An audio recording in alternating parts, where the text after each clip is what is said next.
Hello and welcome to today's video. So this time we're going to be taking a look through my collection of vintage Penguin travel and adventure titles. So sit back, relax, and let's take a look.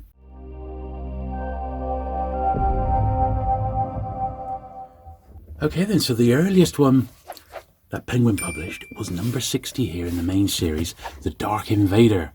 Captain von Rintelen was his name. So yeah, it took quite a while before the first CERISE travel title came out. Look at it, 1936. My copy's a lovely copy, but hasn't got the original dust wrapper, sadly, but got one of the flaps there. But they really are distinctive, and you can imagine a big pile of those would really sort of jump out on the shelf. Now we've got number 66 here, The Surgeon's Log. When I see this title, it always reminds me of one of the Patrick O'Brien Aubrey titles, which is also called The Surgeon's Log. 67, My South Sea Island. And these are obviously all from the same sort of early mid-30s period here. Another one which I really liked. I'd like to get a better copy of this one because it's actually a great read. With Mystics and Magicians in Tibet, number 68.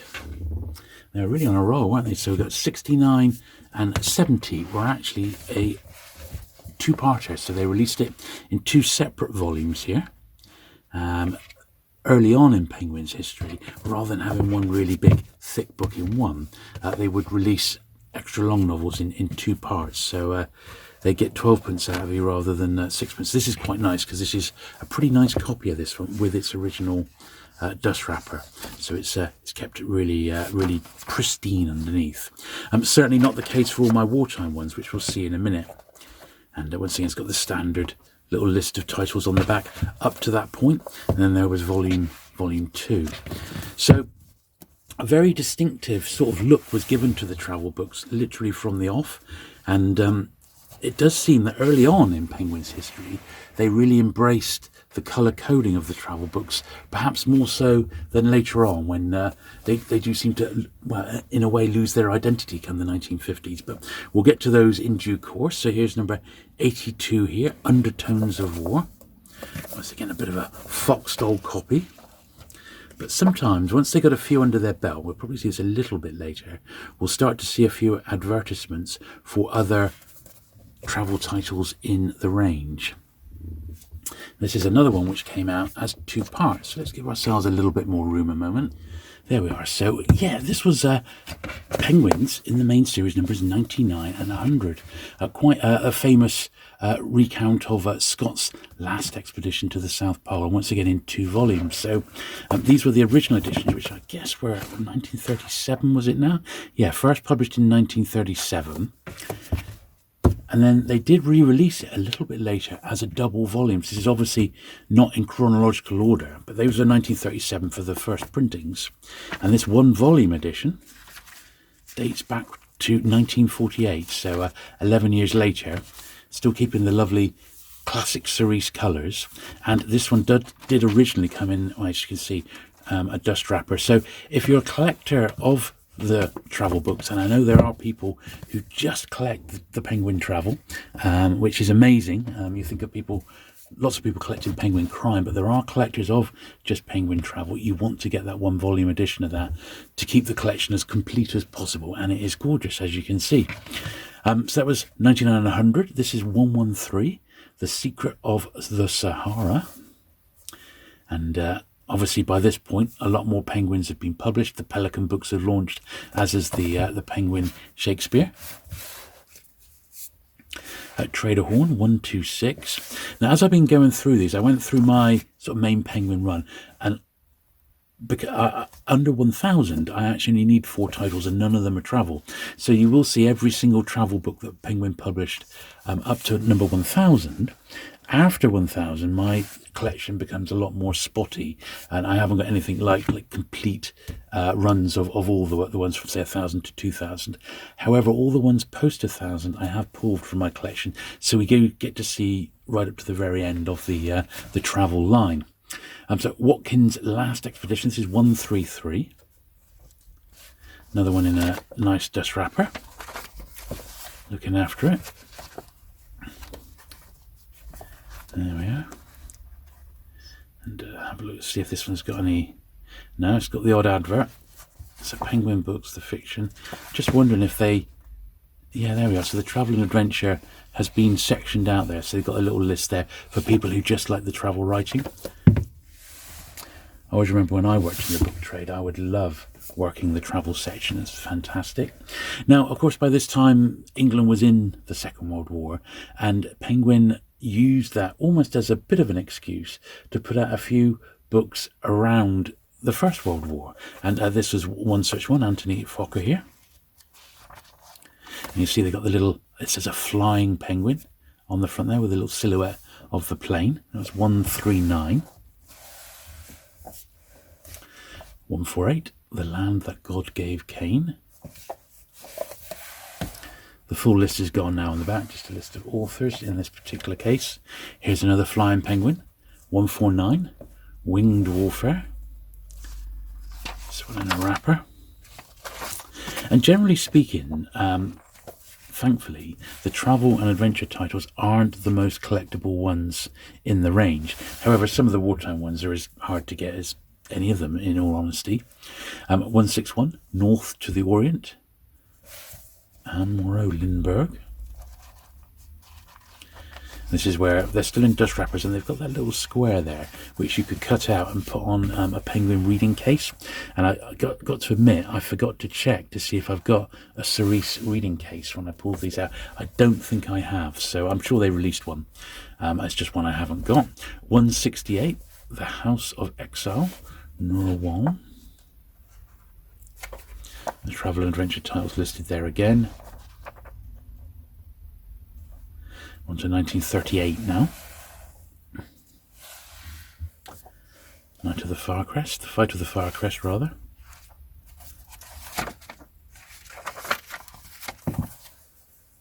Very, very nice.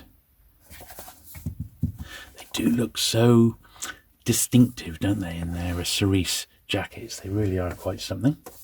Egypt's Gold, David Scott.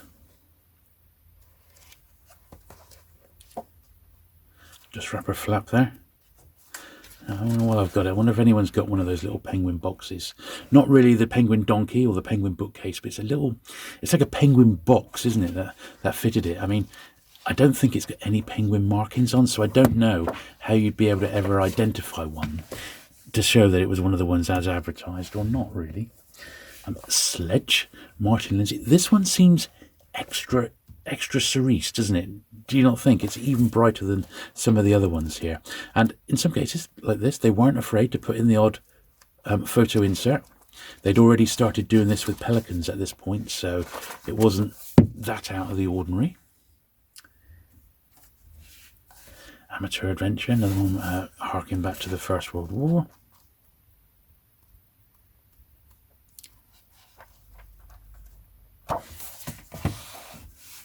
Real favourite of mine, The Escaping Club, A.J. Evans. It's First World War escape stories, which this book had multiple reprints, and they were sent to prisoners of war during the Second World War, who actually used this very book almost as a guidebook in how to escape from enemy territory. Believe it or not. Until, of course, some of the smarter Germans cottoned on to the fact of what was going on. 205 here, From Red Sea to Blue Nile. I believe this one's a bit of a classic, but it's not one that I've read. Yeah, a bit of a Foxdole copy of that one there. That's probably on my upgrade list. Two Vagabonds in Serbia and Montenegro. 223. So around this time, you do start to see the first sort of inkling that paper rationing is starting to kick in the UK. 226, Across Lapland. And things start to get a little bit less sumptuous than perhaps they were. Those Greenland dates, 233.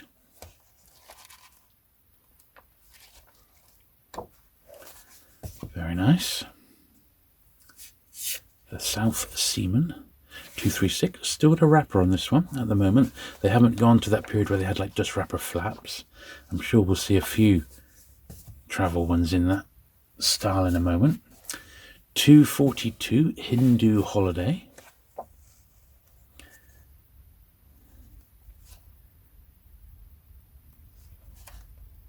Oh, this is lovely. Look at that. Travel and adventure. And then they've got the little camel there. Excellent stuff. The penguins with the cerise cover. That to me sums up this range. It's fantastic. Very, very nice indeed. When was this one published? 1940. Yeah, that would have been my guess. Around 1940. Arctic Village. Robert Marshall. A lovely copy of this one. Once again in a wrapper, which has pretty well protected it. 256 Wild Oats. Beautiful copy of that one. That's really nice. That is a little beauty. Yes, really nice and bright. If only they were all like that. Another wartime escape one. Within Four Walls, a classic of escape. Number 281. You see, this Travel and Adventure is much darker. The red on it's much, much darker. It's like it may have come or been printed at different printers. Wyman and Sons in London, that particular one. Look at it, it really stands out. Another great one, Tunnelers of Holzminden, which is another First World War escape story. Of course, back then, it was almost like a gentleman's agreement not to escape if you were an officer and you were captured, but obviously people did. And here's yet another one, same sort of theme, First World War escapes, Cage Birds. They certainly like their escape stories, but they were all very, very successful, and they sold very well, and some of them were re-released as Forces Book Club and Prisoner of War titles as well. So good stuff. Now it's at this point, I think, that you really start to see the wartime influences with the paper rationing start to kick in. So 290 here, and the book is very much thinner than some of the other ones here. The paper is much more fragile, as you can see. There's a little bit of a Travel and Adventure ad at the back there. But the paper is much, much thinner, and we're looking at 1910 and 1940 again here. 294 Siamese White, bit of a better copy of this one, but still printed under the same sort of conditions. But any of these particular ones that we're looking at now, I would consider the next sort of 24 or so as all real scarce ones, and probably the ones you'll struggle the most with if you're trying to put a run of these together.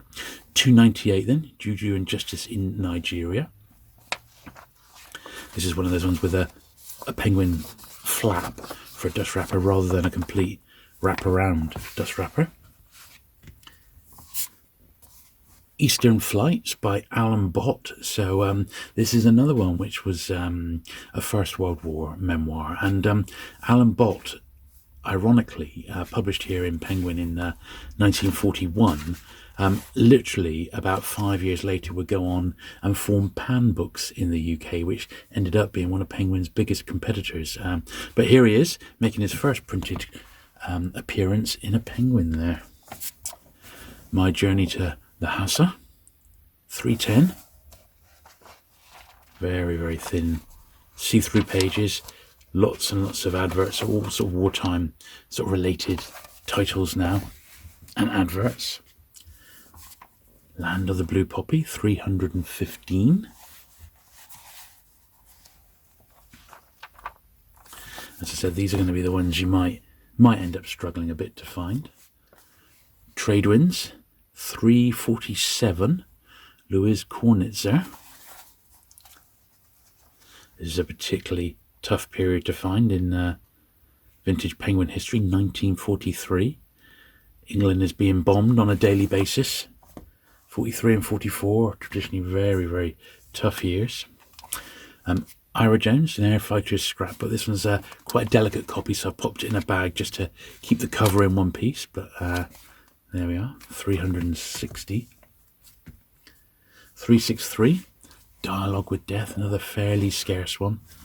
Very, very fragile.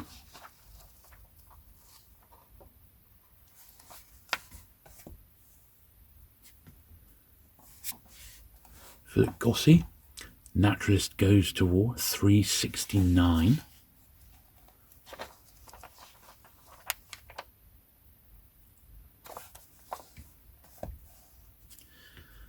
Another quite fragile one in my collection. English Captain 374.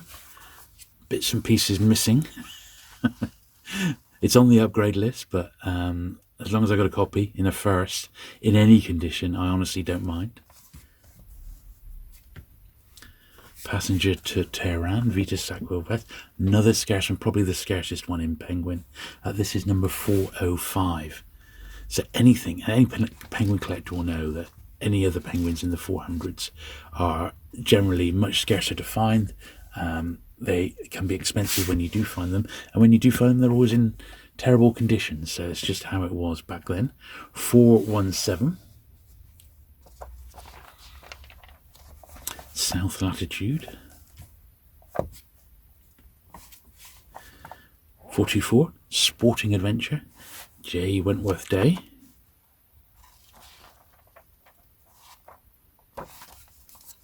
Here's another one I've popped in a bag. Sea Escapes and Adventures, Taffrail. Just because the cover's so flimsy, I just don't want it falling off, really, or getting any worse. Russian Newsreel. Is it 431? Charlotte Haldane.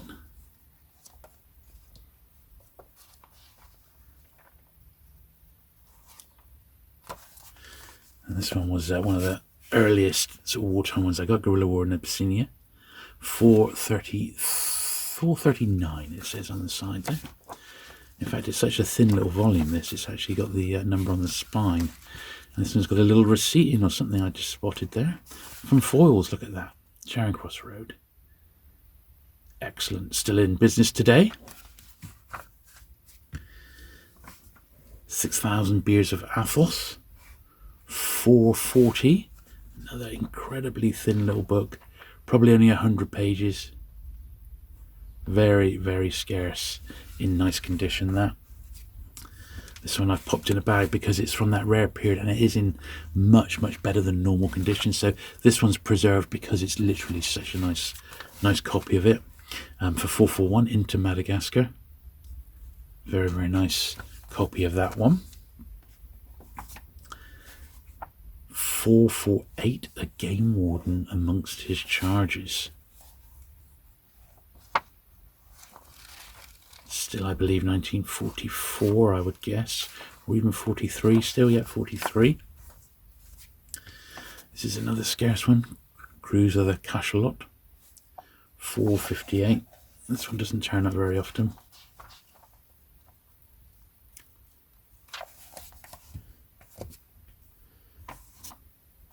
Sea and Sardinia. D.H. Lawrence. 465. Not a scarce title, but scarce in First Penguin edition, and it's D.H. Lawrence, so he has his followers.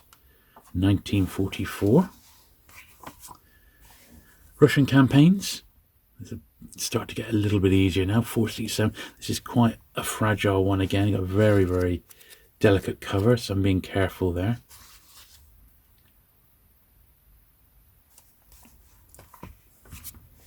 Fountains in the Sand, Norman Douglas.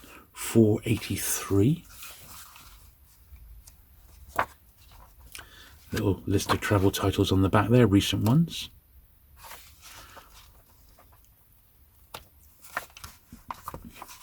Then Escape to Switzerland. 490. This one had a remaindered label across it. I think it was surplus copies that were sold through W.H. Smith's. And there's the remnants there of the label that would have gone across there. Africa Dances, Geoffrey Gorer. This is 491. So literally from 490 upwards, the quality of the paper seems to like change almost overnight. You can see it gets much better as we now go along. 1945, so that would be why. My South Sea Diary, S.W. Powell, 492. This one is a touch harder to find, I believe.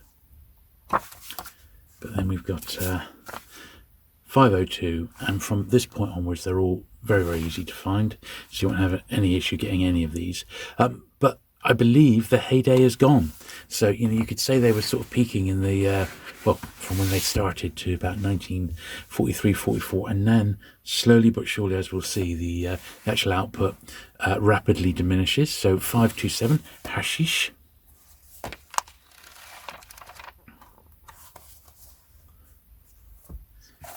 Traveller from Tokyo, 530, John Morris.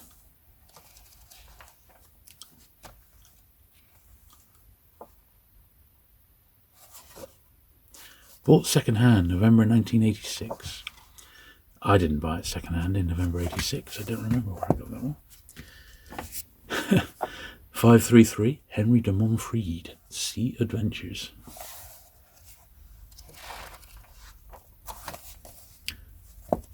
Pearls and Men, 541, Louis Kornitzer. A list of travel titles on the back there. That was still in print at that point. It's quite a famous one. Graham Greene's The Lawless Roads. Penguin had published one other Graham Greene at this point, but he did fall out with them because famously they left the E of Graham Greene on the spine there. They got it right on the front cover, but they famously left the E off the end there. And he was not best pleased, unfortunately. So there you go. Don't annoy Mr. Green, I think was the moral of that story.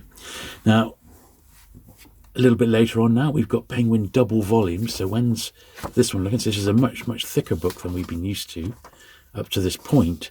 But rather than do it in two separate volumes, Penguin have just done it as a double volume in one book. So 1948. So there we are. So it's a much thicker one. It's number 578, 2 years before The Mast.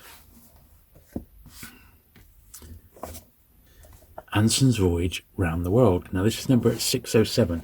So the Penguin travel titles that were published around this period are all notorious, and I've had loads of copies of these through my hands. They're notorious for fading at the even glimpse of light. So my spines, I must have had 2 or 3 of this one through my hands, and they've all had really faded spines. So this one, it's got the map in as well. It's actually a really sort of nice copy of this one. I'd say it was almost unread, but it just gets affected by the sunlight. Similar period was this one, African Discovery, 617. Anson's Voyage, though, is notorious for it. So that's something to bear in mind if you're looking for that particular one.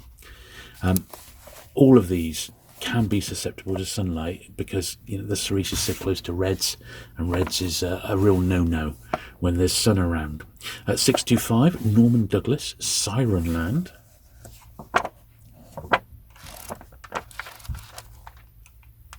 (1948) and 678, another double volume, The Oregon Trail, Francis Parkman. And this, I bet, is a great read. In actual fact, I bet this is a cracker. 1949. Good stuff. So just reset the camera there so you get a bit of a cerise backdrop there as we look at 784. So the number is really, really sporadic now. And the titles that were being released in the cerise covers rapidly diminishes. So here we are, 784.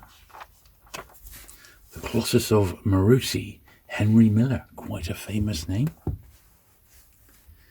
846 now, 10 Years Under the Earth. Norbert Castoret.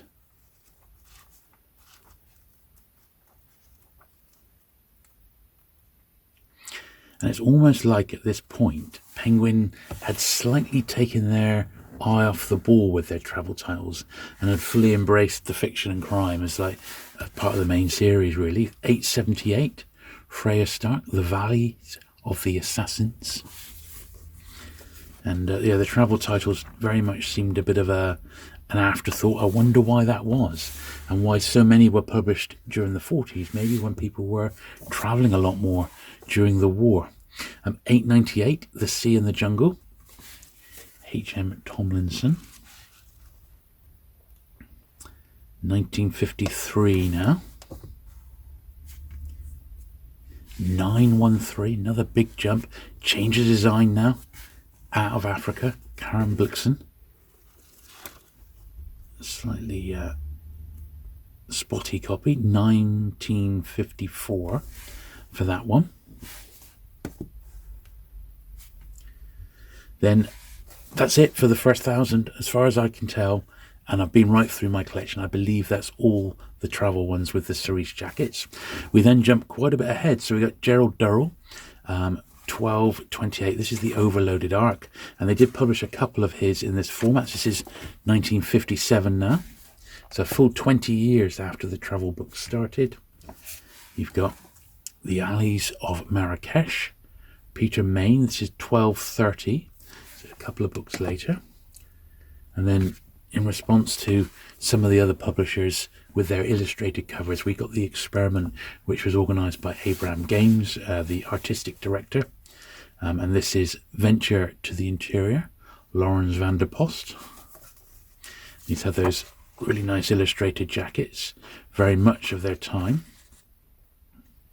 Still 1957. Hans Unger did the front jacket, but it still retains the little cerise penguin on the back there to identify it as a travel. But there's so few of these after 1,000 that I think if you're going to collect all the penguin travel, you don't need to worry about finding hundreds post 1,000 because there's not that many. And in a similar vein here, Tibetan Marches, similar situation. Slightly worse copy here. Stanley Godsell did that one. There's a couple in the illustrated cover series, the Abrams Game covers. Another classic, Gerald Durrell. And I suppose, these did sort of fit into the travel and adventure sort of market, didn't they? And really nice with the illustrations and that. He was great. That's Durrell, I do like him. Drunken Forest, this is 1314. And then probably his most famous one, My Family and Other Animals, which is just fantastic. Now that's number 1399. Okay. And then the next one I've got is 1454, so just a year later. And this very much would have been a travel title if they'd have still carried on doing the Cerise titles, but it's completely gone. But this was Thor Hardell's Expedition of Easter Island. It's an absolute stonking read. One of my all-time favourite penguins, this one. I absolutely love it. I've got, I think, 4 different editions, penguin editions of it.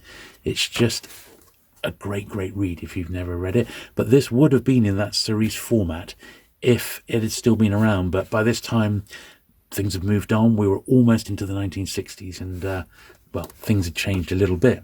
Now, back in, I think it was about 2000, was it? Arts Meets Matters. Well, this is 2005, for Penguin's 70th birthday.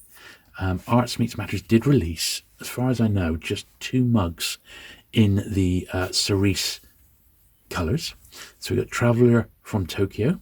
So number 530 there. John Morris has a little coffee mug, and they did also release this one, which is Norman Douglas's Together, number 502, and I think they do look very nice indeed. So there you go. I hope you enjoyed looking through my vintage Penguin travel and adventure titles. They certainly are an attainable collection if you do enjoy your travel books. Thank you very much for watching today. If you've enjoyed the video, do please give it a thumbs up. Do please hit the subscribe button if you've not already for regular vintage Penguin book content, and I'll look forward to seeing you again very soon. Bye.